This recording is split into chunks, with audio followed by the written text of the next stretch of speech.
Привет, успешные трейдеры! Вы снова на канале Честный Трейдер. Сегодня тестируем невероятно важную тему. Это отношение прибыли к убыткам в сделке и как это отношение влияет на общий результат нашей торговли. Для этого протестируем две стратегии, совершив по 100 сделок с разным соотношением риска к прибыли. Перед просмотром, пожалуйста, подпишитесь на наш канал. Уверен, что это поможет вам сохранить ваши деньги. Вы, наверное, видели такие графики и таблицы, которые математически доказывают, что при увеличении отношения риска к прибыли, например, 1 к 3, процент выигрышных сделок может составлять не больше 30%, чтобы вы в итоге все равно были в прибыли. Проверим, работает ли это утверждение на реальном рынке.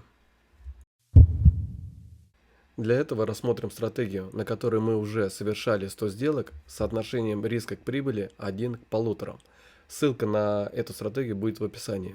При таком соотношении риска к прибыли винрейт данной стратегии составляет 55%, и наш депозит после 100 сделок вырос на 26%. Теперь мы увеличим отношение риска к прибыли с 1 к 1,5 до 1 к 2 и совершим 100 сделок по данной стратегии. Получаем результат. Теперь винрейт этой стратегии составил 43%, а наш депозит вырос всего лишь на 12%. Мы не останавливаемся и делаем третий тест данной стратегии с отношением риска к прибыли как 1 к 3. Теперь мы имеем финальный результат по первой стратегии. Винрейт составил всего лишь 29%, а наш депозит почти не вырос. Итак, протестировав одну стратегию с тремя разными отношениями риска к прибыли, мы имеем увеличение отношения риска к прибыли в каждой сделке ведет к более быстрому снижению общего количества прибыльных сделок, поэтому общая прибыль нашей торговли сильно уменьшается. Чтобы убедиться в своем предположении, мы возьмем вторую стратегию с другими индикаторами, которую мы тестировали ранее на отношение риска к прибыли как 1 к 1,5, ссылка тоже будет в описании. При тесте данной стратегии мы имели винрейт всего 50%, и наш депозит совсем не вырос.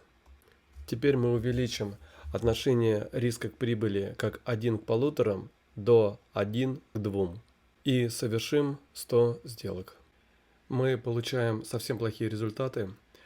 Винрейт у нас составил всего лишь 40%, а наш депозит даже стал уменьшаться. Протестировав вторую стратегию с двумя разными отношениями риска к прибыли, мы имеем аналогичный результат, что и в первом тесте.